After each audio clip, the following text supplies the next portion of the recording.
Hello students, আমি Nitish sir জ্ঞানজ্যোতি coaching সেন্টারের পক্ষ থেকে তোমাদের প্রত্যেককে জানাই আরো একবার স্বাগত। তো স্টুডেন্টস, আজকে আমি তোমাদের সঙ্গে আলোচনা করব এনইপি 4 ইয়ার আন্ডার গ্র্যাজুয়েট প্রোগ্রামের অধীনস্থ যে সমস্ত ছাত্রছাত্রীরা যারা নর্থ বেঙ্গল ইউনিভার্সিটি আন্ডারে বিভিন্ন কলেজগুলোতে 6 সেমিস্টারে পড়াশোনা করছো মাইনর সোসিওলজি নিয়ে, তাদের জন্য আজকে 2026 এর সাজেশন নিয়ে আলোচনা করব। তোমাদের এই পেপারে রয়েছে মেথোডোলজি অফ সোশ্যাল রিসার্চ। ওকে, তো এখান থেকে 12 নম্বরে কোন কোন প্রশ্নগুলো পড়বে এই নিয়ে কিন্তু আজকে পার্ট 1 ভিডিওটিতে আমি আলোচনা করব। যারা এখনো আমাদের চ্যানেলটিকে সাবস্ক্রাইব করনি, সাবস্ক্রাইব করে পাশে থাকা বেল আইকন অল প্রেস করে দাও, যাতে নেক্সট টাইম থেকে কোনো ভিডিও আপলোড করলে তার নোটিফিকেশনগুলো তুমি সবার আগে পেতে পারো। এছাড়া যারা ভাবছো যে অনলাইনে আমাদের ক্লাস জয়েন করবে, নোটস নেবে, তারা অবশ্যই যোগাযোগ করো আমাদের অফিসিয়াল নাম্বার 7076398606 নাম্বার অথবা 6295916282 নাম্বারে। তোমাদের টোটাল কোর্স ফি রয়েছে তোমাদের এই সাধ্যের মধ্যে জাস্ট 1199 রুপিস পুরো সেমিস্টার অল সাবজেক্টের কোর্স ফি।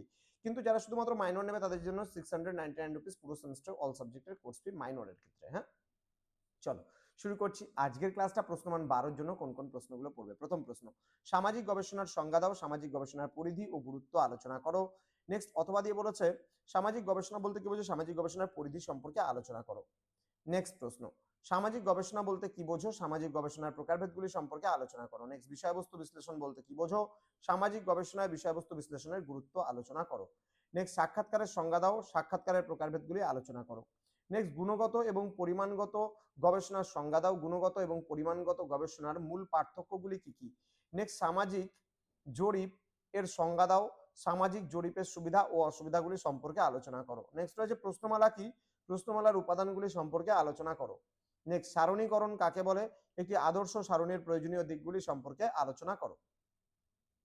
নেক্সট রয়েছে সামাজিক গবেষণায় তথ্য উপস্থাপনের রেখাচিত্রের গুরুত্ব আলোচনা করো। নেক্সট বলছে তথ্য কাকে বলে, তথ্য কয় প্রকার ও কি কি তা আলোচনা করো। নেক্সট, নমুনায়ন বলতে কি বোঝো, নমুনায়ন এর বিভিন্ন প্রকারভেদগুলি আলোচনা করো। নেক্সট, পর্যবেক্ষণ পদ্ধতি কি, পর্যবেক্ষণ পদ্ধতির বিভিন্ন প্রকারভেদগুলি সম্পর্কে আলোচনা করো। নেক্সট, প্রশ্নমালার সংজ্ঞা দাও, একটি ভালো প্রশ্নমালা কিভাবে গঠন করবে। অথবা দিয়ে বলছে একটি উৎকৃষ্ট মানের প্রশ্নমালা প্রস্তুতির নিয়মাবলী ব্যাখ্যা করো। নেক্সট রয়েছে প্রাথমিক ও গৌণ তথ্যের সংজ্ঞা দাও, প্রাথমিক ও গৌণ তথ্যের মধ্যে পার্থক্য আলোচনা করো। নেক্সট, পর্যবেক্ষণ পদ্ধতি কি, পর্যবেক্ষণ পদ্ধতির সুবিধা ও অসুবিধাগুলি কি কি। নেক্সট, তথ্য সংগ্রহের প্রয়োজনে সমীক্ষা পদ্ধতির সুবিধা ও সীমাবদ্ধতাগুলি সম্পর্কে একটি নিবন্ধ লেখো। ক্লিয়ার? এই হয়েছে তোমাদের গুরুত্বপূর্ণ প্রশ্নগুলো, কি কি পড়তে হবে না পড়তে হবে 12 নম্বরের জন্য সেই নিয়ে আলোচনা করা হলো।